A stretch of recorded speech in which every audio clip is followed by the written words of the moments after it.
pretty great. That's it. Really. I want to go diving there. That's where the whale sharks come, In apparently. fact, we talked about that. They're in the area right now. Oh, Yeah. apparently there's nothing else to see when you dive there, but that's the one. No, or do. Yeah. Yeah. So yeah, and become mosquito food. It's Thursday, October 2nd.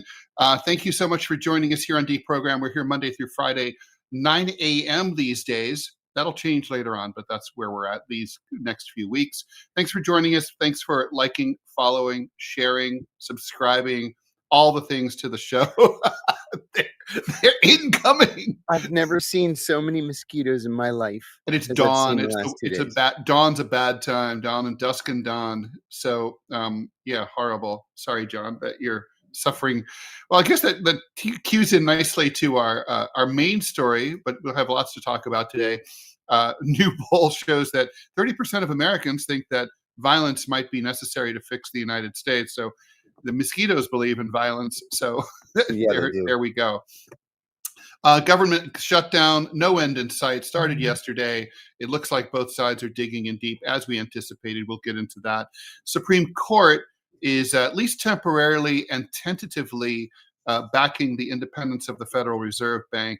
They're saying that Trump can't fire Lisa Cook just yet. Maybe not at all, but we'll find out what's going on there. Oh, interesting science story. Oh my God, John. Sorry. I'm so sorry for you. There's one that's like trying to do me in right now. No, I mean, I know. I remember when I was in Yucatan years and years ago, I stayed in this hotel where there was a hole in the bathroom window that went out to like an air shaft or something. It wasn't that big. It was probably the size of like a dime, but I could see them coming in through there, like by the hundreds, and they were just eating my then wife and I alive. And we literally made our way. We had to take refuge in the pool like alligators, sort of like just basically with just our eyes above the surface, and then just going down and to drown the ones that were biting our. I got bitten under my nails. They bit my eyelids. I mean, they're crazy. Ted, we've got an ad that we're going to lose. I'm sorry to say. Oh, let's go ahead and do it. Go ahead and do it. All right. Still haven't tried 1775 coffee. Now it's your shot. The 1775 starter kit just dropped. Only 1,000 units. You're getting the bold dark roast that hits hard, the smooth medium roast, and the vitality mushroom coffee for clean energy and laser focus. No crash. All single origin, small batch, toxin-free, and mold-free. Plus, you're also getting a gold spoon clip because freedom isn't scooped with plastic. A frother strong enough to stir up your coffee and your mother-in-law's opinions, and a black 1775 tumbler. It's $170 worth of coffee and gear. It's yours for $99. It's for the ones who've been watching 1775 blow up on Rumble, wondering if it's actually worth it. Spoiler, it is. Go to 1775coffee.com/studio and grab your starter kit before they're gone. Bold beans, clean fuel, and a morning routine that stands for something, just like Rumble does. Thank you so much, John, for the waking me up there. Thank you. Interesting science story as well. We've always known that women live longer.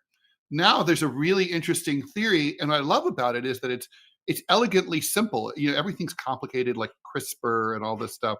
But this is a really kind of like, this could have been a 1960s science story, and basically where it seems like it really holds water to me.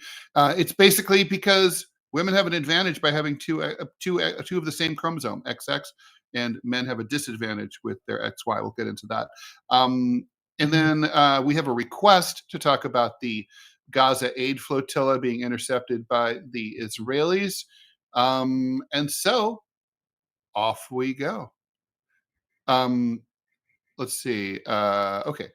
Okay. Love the early time, as XF says on YouTube. Thank you very much. John, what do you want to talk about first? Well, let's start with the government shutdown, only because we talked about it yesterday, and you and I both agreed that this time just felt different.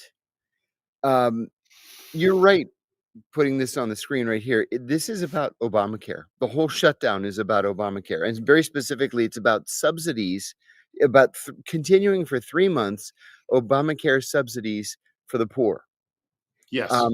And that's why the Democrats think that this time, even though the Republicans are saying that this is a Democratic shutdown because a majority of the House wants a budget. The majority of the Senate wants a budget. The president said he would sign a budget. Democrats have stood in the way on the Senate side, so they've killed a vote on the budget. But the polls are showing that Americans understand that this is about Obamacare subsidies.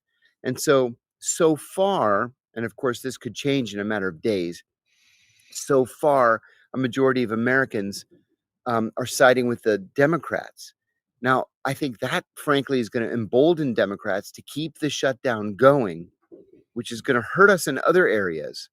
There was a piece in the Washington Post this morning, Ted, saying that, and this may be disingenuous, we can talk about this, but saying that this is going to hurt us because the cybersecurity agency, which is housed at NSA, has had to shut down. No, it hasn't. Every one of those people were declared essential employees. They're working. They're not going to get paid in 2 weeks, but they're working, and there is no drop off in cybersecurity protection. Also, oddly enough, both Democrats and Republicans have agreed to allow federal parks, national parks, to stay open, because apparently that pisses people off more than anything else when we have to close the national parks. Yeah, So it does. because nobody's really feeling any pain yet. We're only 2 days into this thing, and the Democrats think they're going to get more out of it than the Republicans will. Yeah, I mean, the conventional wisdom, John, has been always that whichever party shuts down the government gets eaten alive. But I've been thinking about this since it started yesterday, and I'm thinking we may have been overlooking the issue of political branding. I Yeah. mean, in particularly under Trump, the Republican Party is no longer viewed as a sober conservative party. It's viewed as sort of petulant and manic and childish. Assuming the personality of the commander in chief. And I think so. Democrats look like the small c conservative party here, right? They look like they're trying to preserve something. Their narrative, I think, is going to land a little better than when Republicans, for example, deficit hawks have shut down the government before Yes. over spending increases. But I think this, nobody thinks of Trump or MAGA world as being conservative on the deficit. They've presided over record deficits. We have a $37 trillion national debt now, going up every fraction of a second as we talk. And so I think in terms of the branding, Democrats probably feel like this is the right play for them. And I think at least for the foreseeable future, they're probably right. And also, they will lose the Affordable Care Act entirely if these subsidies aren't returned, because there's no point to the whole thing. I mean, basically, the rates are the same as you could get on the open marketplace. Without the subsidies, there's no point to the ACA. So, and if people get used to not having those subsidies, they will leave the system entirely. They will no longer be in by next year. For Democrats, they can't not shut down the government. Yeah, they have to. And that's their calculation as well. They also believe that if they remain unified, and the Democrats are far better at unity than the Republicans are, that they can keep this thing going as long as they need to, and that eventually Trump's going to have to give up. And then, and the thing is, Democrats desperately need a win, and I don't see any other way they can get one. Like, this is the only battle that gives them a potential victory. Everything else is them just getting repeatedly rolled. I agree with that. I think that's right. What Sleepy Owl's asking, when Obamacare subsidies for the poor become bargaining chips in shutdown battles, does that deepen public fear of losing basic care, or does it risk fostering apathy where people stop believing? I don't think most people pay attention to this until something actually happens. I think people go ahead and they renew their insurance, and if they were to go and lose, and they were to lose it, if they lose their Medicaid, then they're going to start to dig, and they're going to look for a party to blame, and whoever messages best is going to win that battle. But right now, I think this is just sort of like infighting in Washington. Most people are working 60 hours a week, and they don't pay much attention. I think that's probably right, Ted. Synagogue attack in Manchester. Sky, thanks for that reminder. That's right. Obviously, you have to think about Israel. You have to think about Gaza. I think you're just going to, obviously, anti-Semitic attacks have always been with us. That's not new, but you've got to assume that you're going to just see heightened frequency. Yeah, and remember, attackers are always going to go for the softest targets, always, right? Where the targets that are the least protected.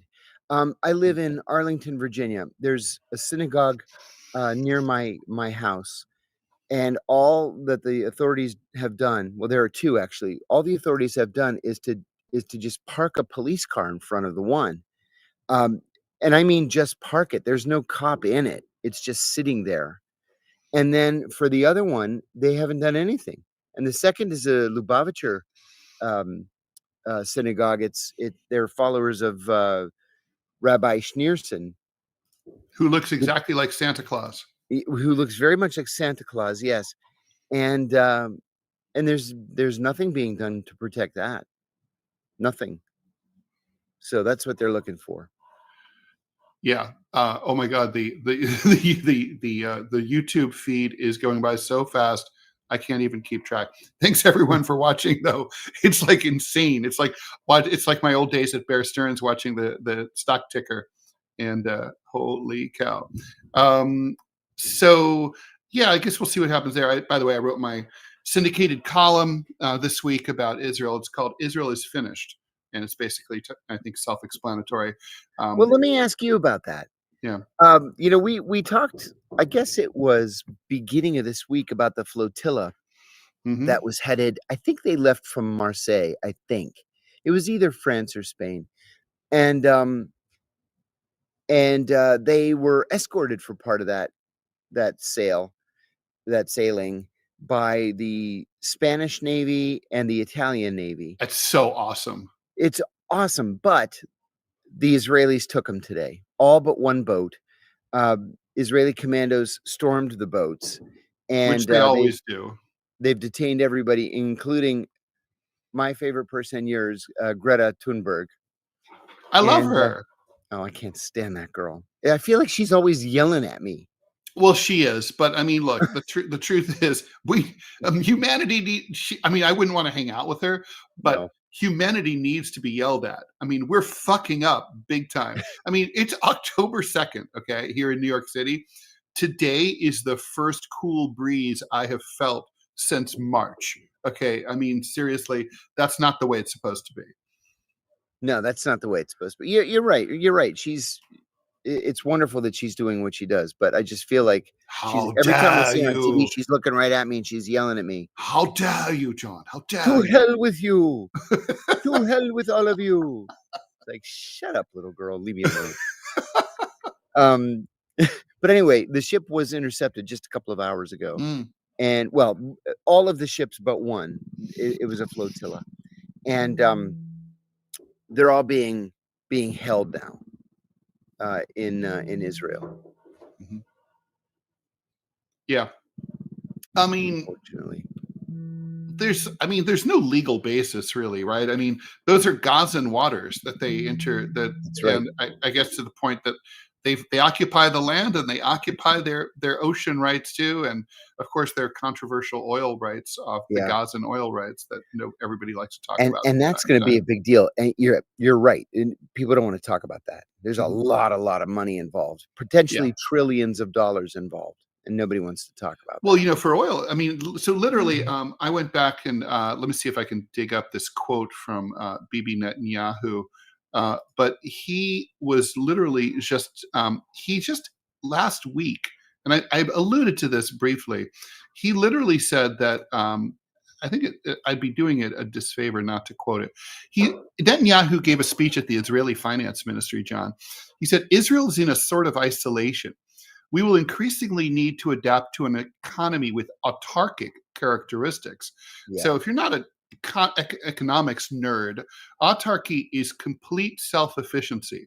So I did a little research for the piece, and I looked up regimes that have tried this. Oh, right? Sweet. Nazi Germany, Fascist Italy, North Korea, Albania under Hoxha, and Kampuchea under Pol Pot. They all failed. by the way. And the countries that did the best were the ones with the most natural resources. Um, Israel Shocking, I say. has almost no natural resources. No. However, if it were to annex Gaza and get those oil rights, it would have some natural resources, and it might be able to delude itself into thinking that it could survive autarkically. And also in the piece, I did a deep dive into, you and I both know, the Sansom option, right? Which is Yes. this idea that Seymour Hersh Terrifying. wrote about in a book a while back in the 90s, talking about like Israel has this about 90 nuclear bombs. The idea that like rather than be destroyed, like Samson of the Old Testament, they would wreak vengeance and take others out with them, whether that's their Arab neighbors or it's the Palestinians or maybe us, who knows. Right. So like they do look increasingly desperate. I mean, the Tel Aviv Stock Exchange tumbled 10 points on the 10 percentage points on Wow. the autarky comment. Oh my Um, God. and then Netanyahu like rolled it back and said, "Oh, I didn't mean it." Yeah, he meant it. And he talked about like how Israel would have to become not like Sparta, but super Sparta in the same speech, and go it alone as a city state. Okay, Sparta traded with other cities, Yeah, it did. BB, by the way. So that's just not a good historical example if you're looking to ancient Greece for economic, lessons. But anyway, I don't know. I mean, I'm still haunted by what you said. I think the Samson thing is in the back of their mind. I think they I'm know their genuinely backs are up afraid. against the wall. It's a Yeah, problem. I'm genuinely afraid of it. Me And too. it's not like you've got Jimmy Carter in the White House that can say, wait a minute, everybody. Let's take this one step at a time and work out a deal. It's Donald Trump who just goes on Twitter and Truth Social and essentially parrots back what Bibi Netanyahu is saying. Very frightening. I'm genuinely worried about it. Let me add another thing about this oil. So the oil was only discovered recently, like in the That's right. last 10 years or so. Mhm. And very recently, in the last 2 years, the Israelis, the Greeks, and the Cypriots have begun exploring and lifting just some of it to test it. This thing, this oil deposit is like the size of an ocean, right? It's gigantic, and it spreads all across the Eastern Mediterranean, including almost all of Cyprus's waters, not occupied by Turkey. It stretches over just a little bit to Lebanon, over to Israel, and south in the direction of Egypt. The Turks, of course, don't want anybody drilling for oil because they've been cut out of the deal. But it's Israeli money that is leading to the drilling. The Greeks are on their knees. I hate to say, the Greeks are on their knees in front of the Israelis, saying, "We love you." They really don't. They Can love we have a Israeli piece of money. this? Yeah, Israeli money and oil. Um, and the Israelis need friends in the world. They've got Greece and Cyprus, even if it's all fake and just Mhm. based on oil. But that branch that goes, it's almost like a finger, and it goes south to Gaza. It's Gaza's oil. I mean, were Yeah. Gaza to be an independent country, it Mhm. would be Gaza's sovereign oil. None of Yeah. it goes into the waters of Israel proper. Right. And That's right. that's what the fight is gonna be, because the Gazans aren't gonna get 1 red cent of that oil money. No. No, that's pretty brutal. And that is the future we're looking at. Yeah. Tariq wants to know what we think about the rising price of gold to record heights this year. Yeah, and silver. Silver's Yeah, actually gone up more as a percentage of the price than gold has. People are petrified. They really are. that's what Oh, it is. these damn mosquitoes. I'm sorry, you guys. People are petrified, and they're running to seek financial shelter. The easiest place is to go to gold. And Yeah. so that's what so many people are doing. The price has just skyrocketed. In fact, it's at an all-time high right now. It's never been higher than it is now. Yeah, it's I mean, yeah, it's that's exactly what it is. I totally agree. John, question for you. When will you guys bring back Constantinople? You know what? I have a shirt, and I'm not wearing it now. I actually pulled it out this morning. I was gonna wear it, and I thought, "Nah, I don't wanna make a political statement." but it has the Byzantine two-headed eagle, and it says "Free Constantinople." I was gonna wear it today. That's of course a joke Time for for a new crusade. yeah. Although this time, don't kill the locals.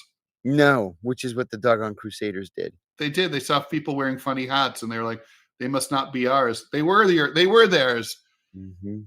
Yeah, that was Fools. a very serious problem. It's a major historical fuck up.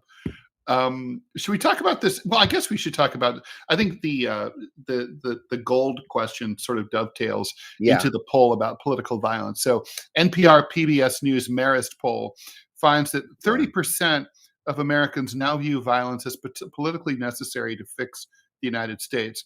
Now, here's the thing: that could seem big, it could seem small, but what it reflects is a major change in just over a year. In April 2024, Mhm. that was 11 points lower. Now, the main change has been from Democrats. Republicans Yeah. slightly more than believe that than did a year ago. It's gone from 28 to 31. Democrats, it's gone from 12 to 28. And of course, this is following the assassination of Charlie Kirk. 77% of Americans overall say political violence is a major worry. Um, to me, John, what is notable about this story is not necessarily that Americans are bloodthirsty and want to kill each other. I don't think that's really true. No.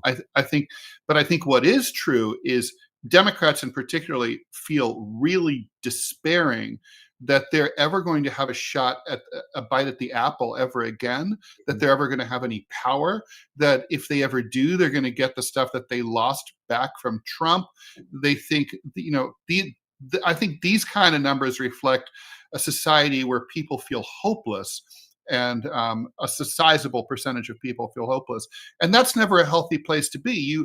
You want. I mean, I remember, like we talked about this when Reagan was shot, and I disliked him, but when Reagan was shot, I was upset and sad, and I thought that was bad for the country. Um, I when did George too. H.W. Bush was president, I opposed all his policies. I voted for Dukakis. I voted for Bill Clinton. Um, but that said, I didn't feel like the country was in bad hands. I Yeah. thought like it's okay. I don't agree with everything this guy does, but sometimes I do, like when he did the tax increase, and basically it's like a guy I disagree with who basically is trying to do right for the country in his own different way. That's not how people feel right now who are not into Donald Trump. And Donald Trump's not doing anything to make them feel better. Mm-mm. No. No, I think your assessment is 100% on. I never, I don't mean to overstate it. I don't want people to think I'm a drama queen or anything, but I really genuinely feel or fear for the country right now. The Charlie Kirk thing still has me very upset. Not that I had any love of Charlie Kirk. I didn't, like you, but my God, nobody should have to die for their ideas. It was just wrong. Yeah. On the other hand, I understand the desperation that people feel right now. And like you, I can see people who consider themselves to be Democrats saying that they're considering taking up arms just in case everything turns to shit and they have to protect their families and their property. I get that. Yeah, I mean, the thing is, we've certainly seen it when it was the other way around. I mean, when Obama was president, where like a lot of conservatives ran out to buy guns. Right? Obama's going to come for our guns. They're going to Yeah, all be taken which away. was silliness. And so, but I think that's a different kind of paranoia, right? I mean, so Mhm. I mean, with when conservatives, go out to buy guns, they're worried that they won't be able to buy guns. They're not really worried that the government's going to come for them personally, and that they need the guns to defend themselves from chaos and anarchy. Right. But like when when Democrats say they need guns, they think that their fellow American citizens are Yes, coming to get them. you're exactly right. That is exactly what it is. That's Yes. dangerous. Yeah, it's dangerous. I mean, we shouldn't be afraid of each other. I mean, we should be able to, I mean, a liberal from New York should be able to stop for gas in Pennsylvania and see a guy with a giant beard and think, oh, that's funny, look at that giant ZZ Top guy, but like not be thinking that guy wants to kill me and rape my wife. You're right. Ted, I lay in bed at night and I watch these cop videos. And usually it's guys, they're called First Amendment auditors. So they'll just stand in front of a store or a police station or a post office and just stand there filming, right? They've got their cameras on a tripod or something like that, and they want people. They call it stress testing the First Amendment.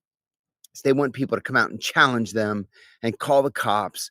And 9 times out of 10, the cops are like, "Oh, it's illegal to film like in public. I'm standing in public on a sidewalk, and you're telling me it's illegal to film." Well, the First Amendment says it's perfectly legal to film, and you can't do anything about it. Or they'll go into the cop parking lot and just take pictures of all the license plates of the cop cars, and the cops just lose their minds It over this. freaks them out. Well, one of the things that I noticed, a pattern that the cops do is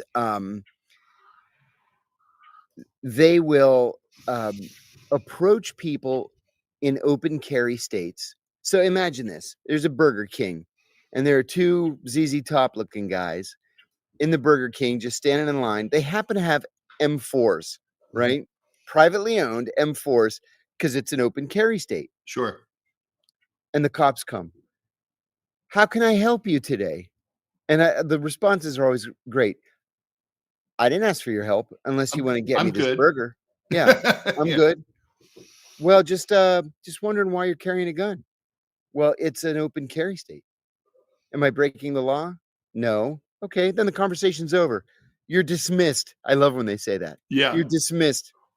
It's so great. But we're getting to the point where there's so much distrust that something terrible could happen, right? Yes. If everybody's carrying weapons for their own protection, and everybody's on edge, and everybody's fearful of the other guy, something terrible could happen.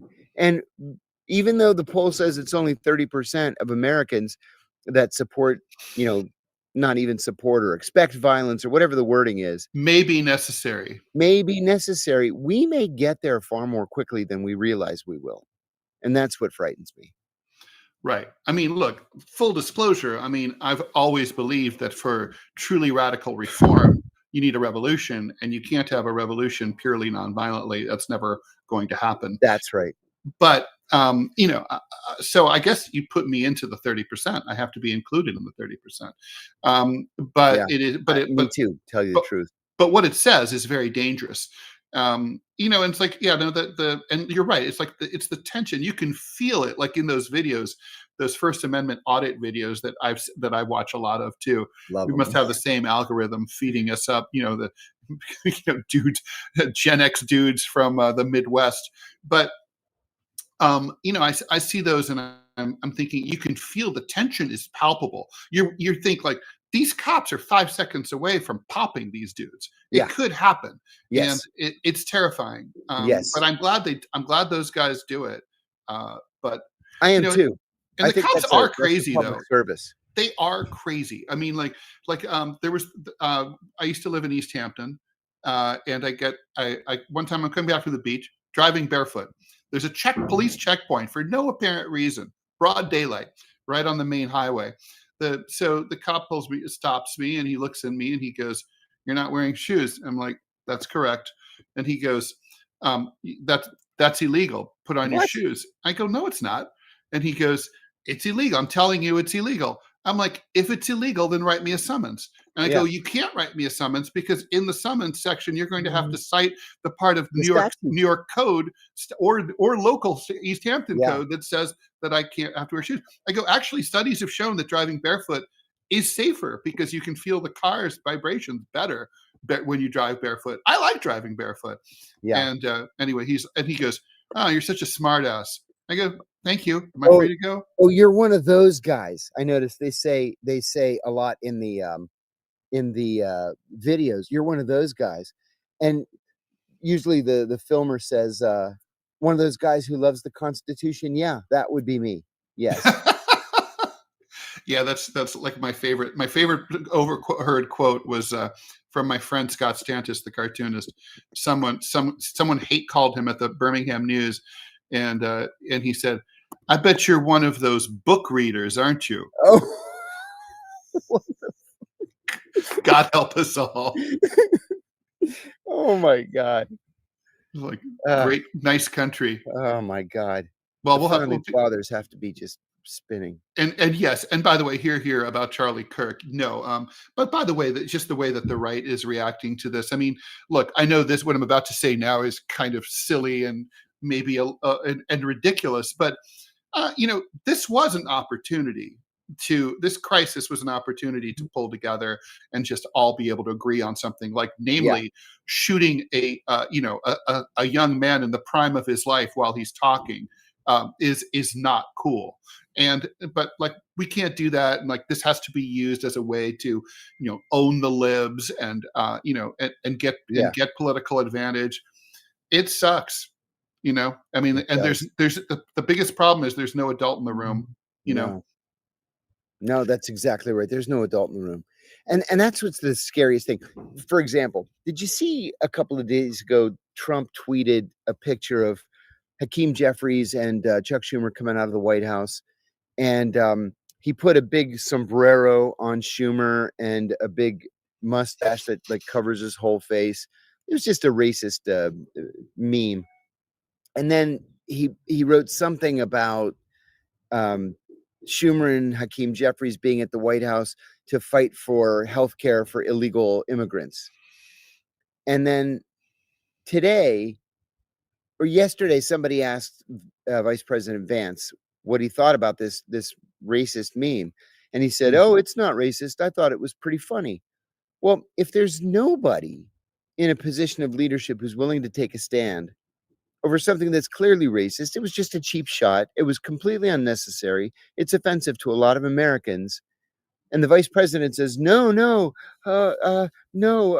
I love Donald Trump and everything Donald Trump does, and it wasn't racist. It was funny." Okay, well, why don't we do a meme about your crackhead mother, huh? You think that's going to be funny too? And maybe your Right, crackhead mother's not going to get Obamacare. right. That wouldn't be funny. I mean, No. I might have to say it's funny because by Vance's standards, it's comedic. But where's the leadership? Stand up for heaven's sake. Well, I mean, look, I have no problem with presidents and vice presidents and other political leaders, cursing and being profane and laughing, yucking it up in private. But in the Yeah, public sphere, they're supposed to be, mature. They're supposed to be, in fact, that's really the biggest job they have is to be Mhm. like national daddy, to sort of explain what's what and what's okay and what's not okay. And I mean, look, I think Obama kind of tried most of the time. Joe Biden couldn't do it, and Trump has zero interest. That's not his profit model. It's not. It's not. And Adam Fighter, thank you for the reminder, man. Adam Fighter says I got to chill out, and he's exactly right. I gotta take a step back Yeah, yeah. so that I Um, can get on my knees before Donald Trump too. good point. Good point. And no one will blame you. No, I hope Um, not. All right. Well, one more Trump story. So, I mean, it's always Trumpy, Trump, Trump, Trump. John, actually, I've been meaning to ask you about this. So, when Trump was first elected in 2016, I wrote a column that I think, you look back and you're like, oh, this one, I really had this one right. It's like, and basically I said, this is going to be like Turkmenistan under Turkmenbashi, Oh, where that's everybody's bold. obsessed with every action of the leader. The leader's always up to this and that, always saying and doing weird shit, and everyone's like just in a state of heightened awareness, like a prisoner watching a corrections officer, right? Like, what are they doing? Watching, and that's exactly what happened. That's exactly what happened to us. Yeah, it is. Turkmenbashi, I was fascinated by that guy for all the reasons that you've cited. The white cars, all other colors banned, Yeah. the giant buildings that just sat empty.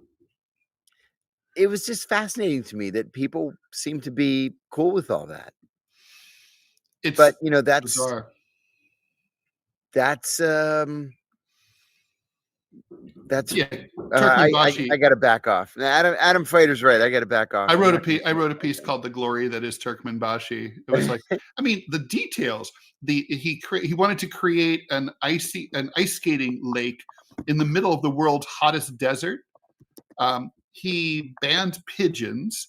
He couldn't decide whether facial hair was mandatory or banned. Kept flip flopping on that all the time. The posters kept of him all over the country kept changing to send that message. Um, he banned music, then he unbanned music. He banned smoking, which turned out to be a good thing. Um, yes, just a total wackadoodle. And he personally reviewed every college application Yeah, in that's just in the nuts to me. country. Yeah, he's a one man college admissions committee. So the Supreme Court told Trump that he can't fire Lisa Cook, Yes, at least not for the time being.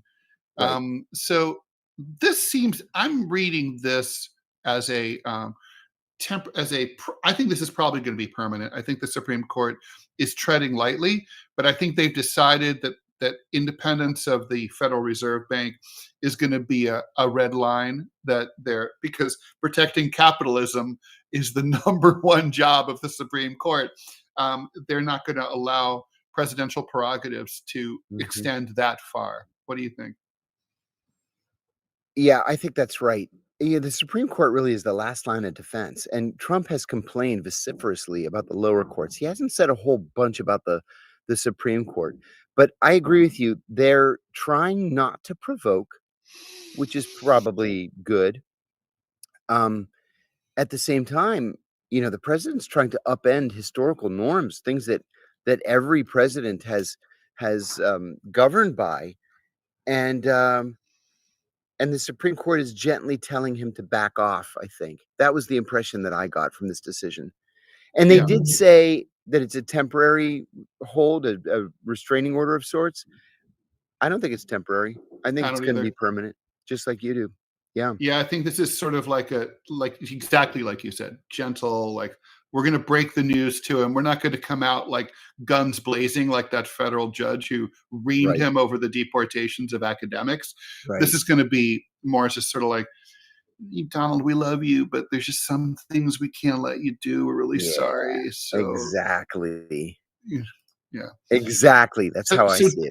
I see this as a sneak preview. Maybe I'm wrong here on how they're going to rule on tariffs. I think they're going to come back and they're going to say, "Sorry, Donald, Well, that's a that's another congressional thing, prerogative." Ted. I totally agree. That's another thing. The Constitution specifically says that tariffs are the purview of Congress, not the president.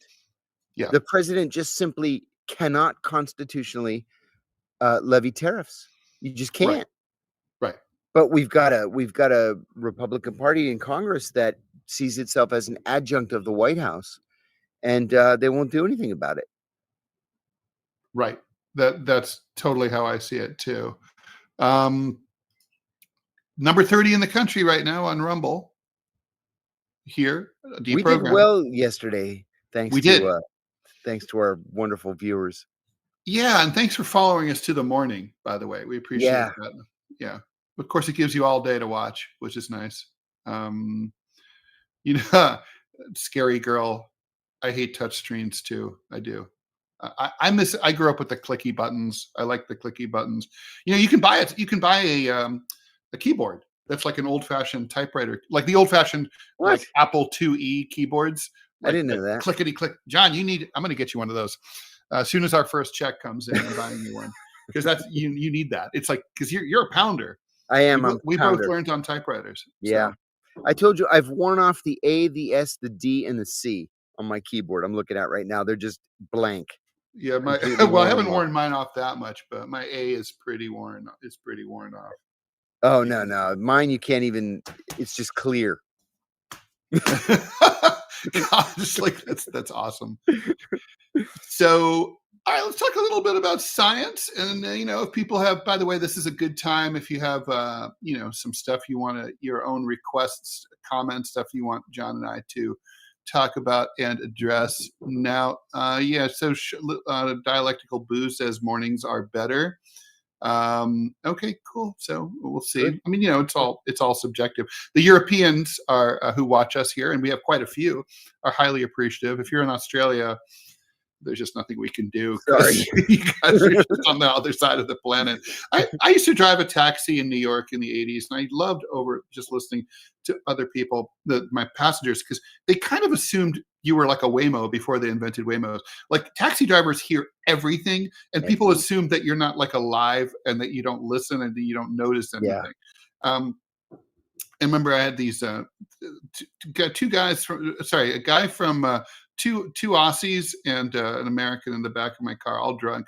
And so the American guy goes, "So what's it like down there in Australia?" And one of the Aussies goes, "I don't know, what do you mean?"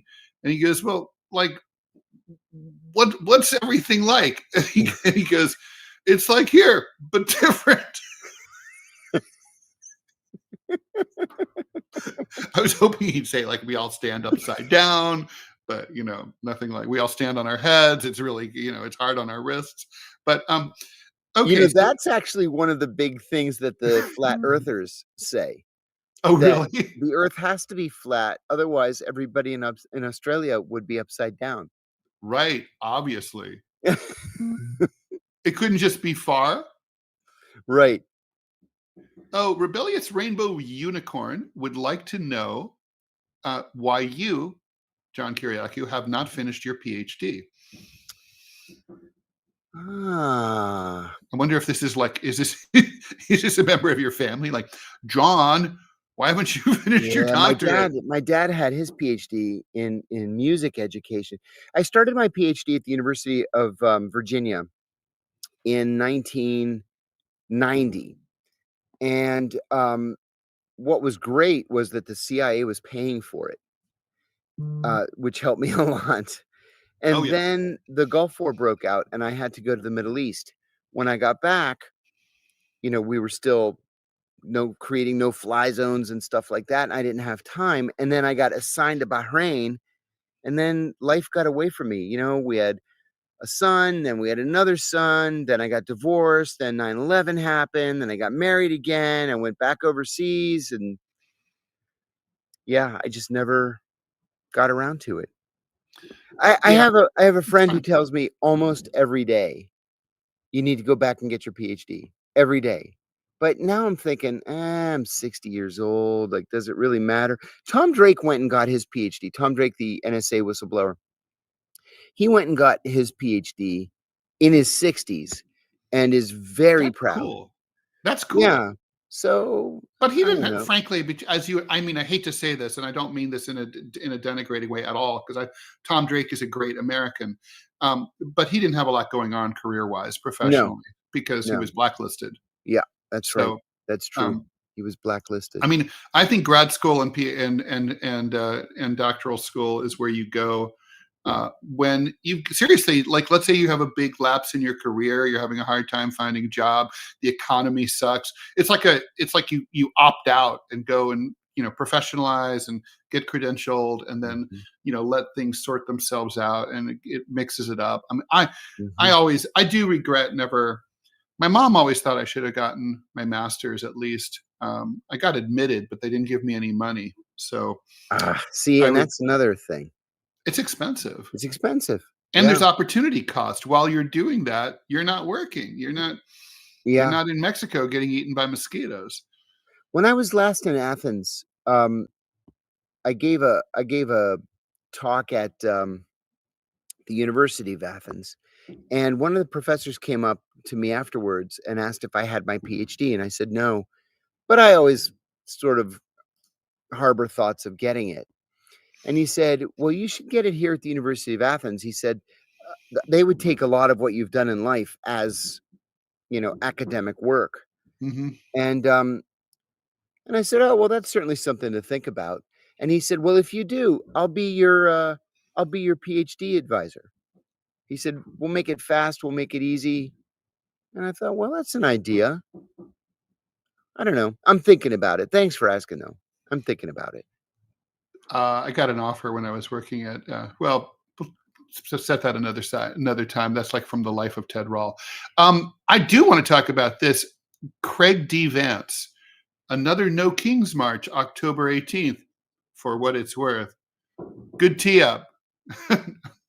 Not much. I mean, what the fuck is wrong with liberal Americans? I mean, like, John, it's October 2nd, right?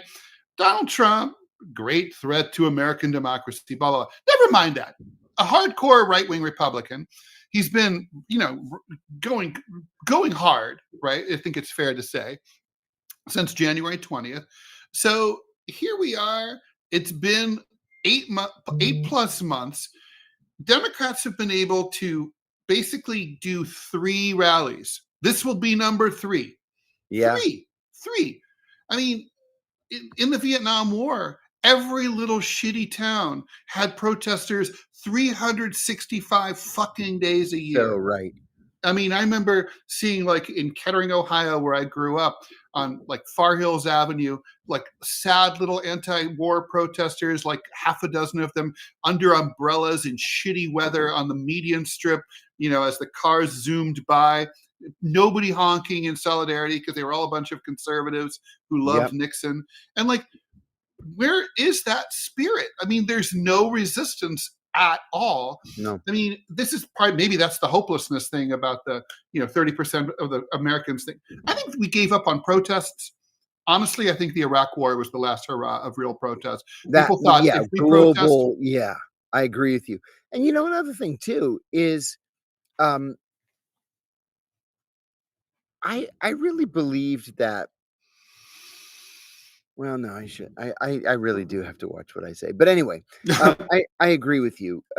It's been distressing to me that Americans just don't take to the streets, and when they do, like say during the BLM period, it's newsworthy. It's a big deal, and the only reason, John, during BLM was because there was a lockdown. Yeah, I mean, I'll never forget this one guy. He's one guy, right? So N of one, but. I was parking my car near a BLM protest. They were happening daily in Manhattan, and I said, I don't remember talking to a dude walking by, and he goes, "No Mets game today.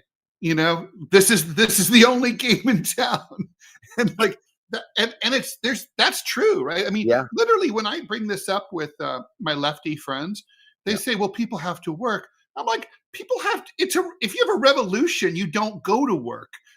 Like Tahrir Square, they didn't go to work, like work is off. It's like time to overthrow the government.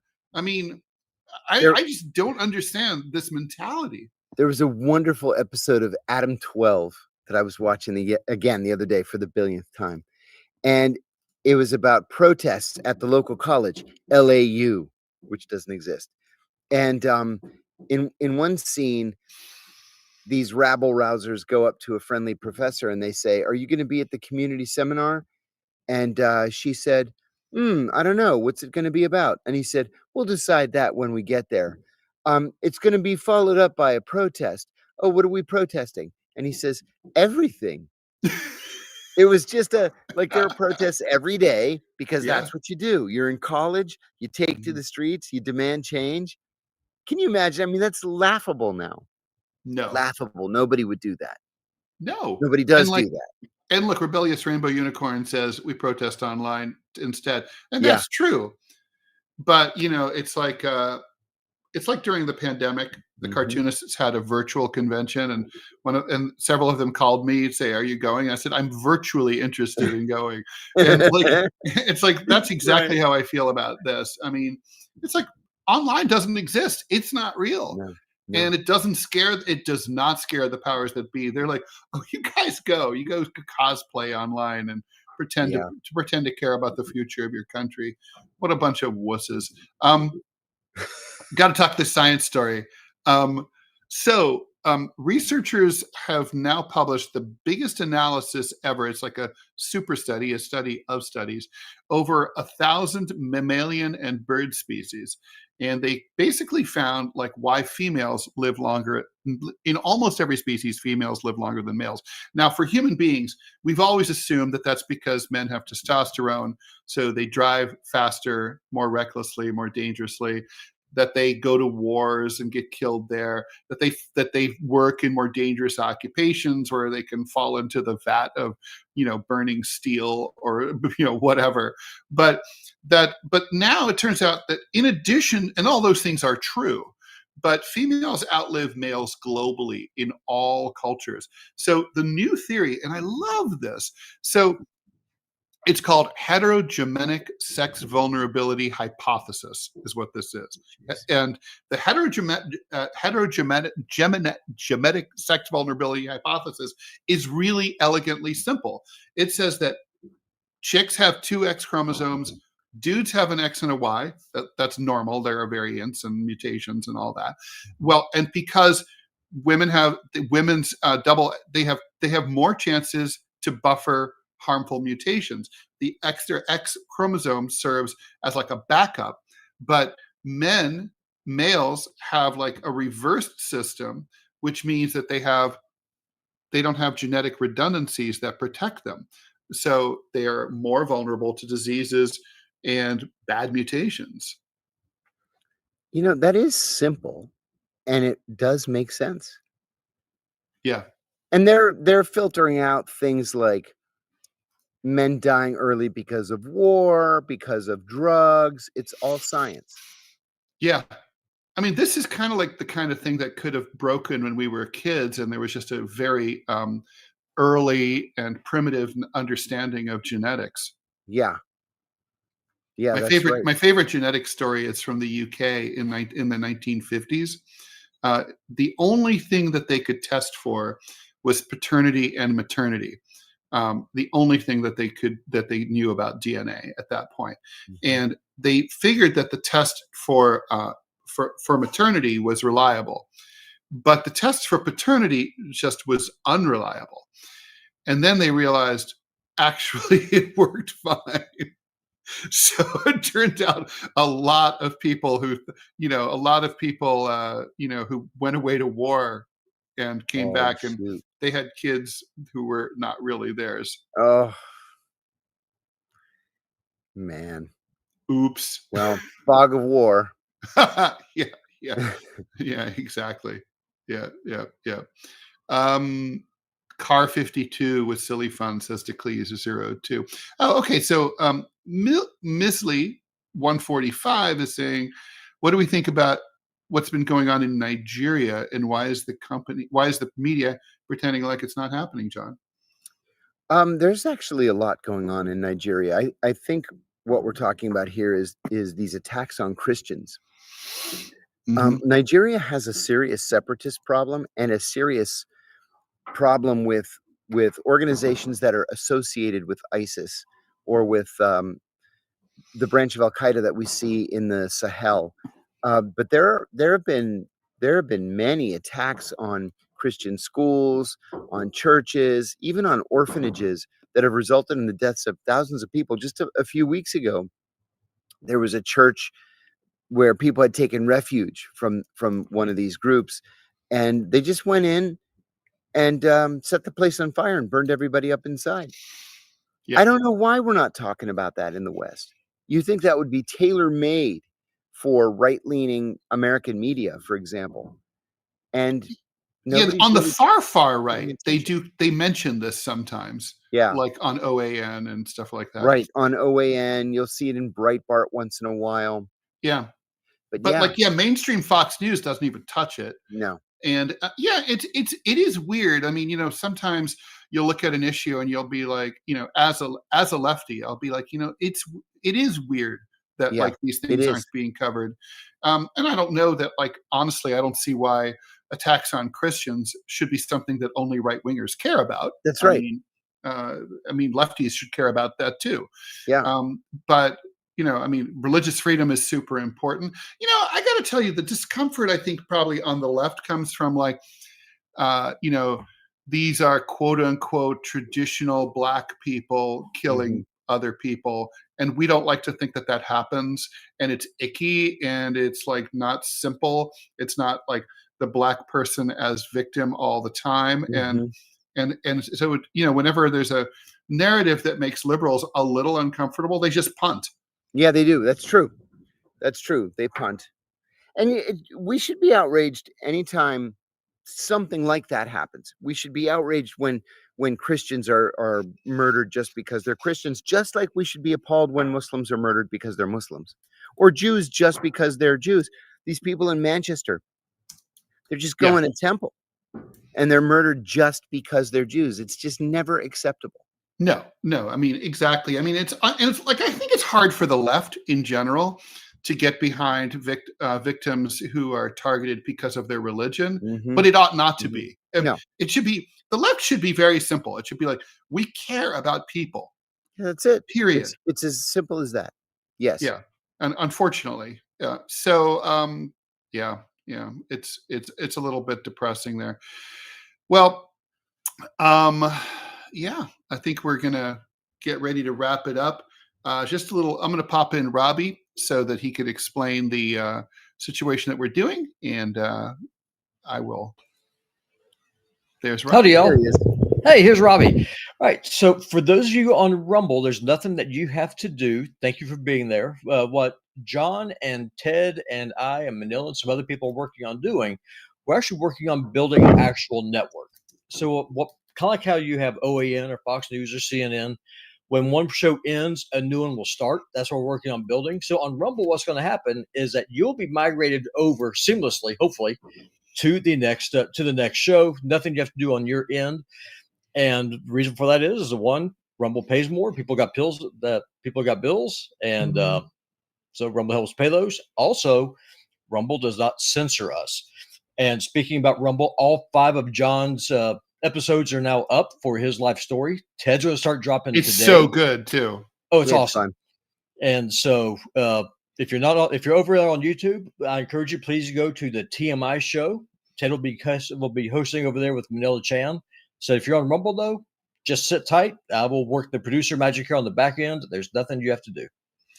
There's a little bit of a timer issue because, in the same Yep. way we have the timer to sync up all the streams here at the beginning of DeProgram, TMI show does the same thing. We're trying to make that more seamless and have that start exactly at like 9:55 Eastern time. So it'll literally go, but just bear with it. You might get a minute or 2 or 3. Right now, making this work with duct tape and prayers. So bear with me. Yeah, I mean, we're on day 2 of it, and it's going pretty well.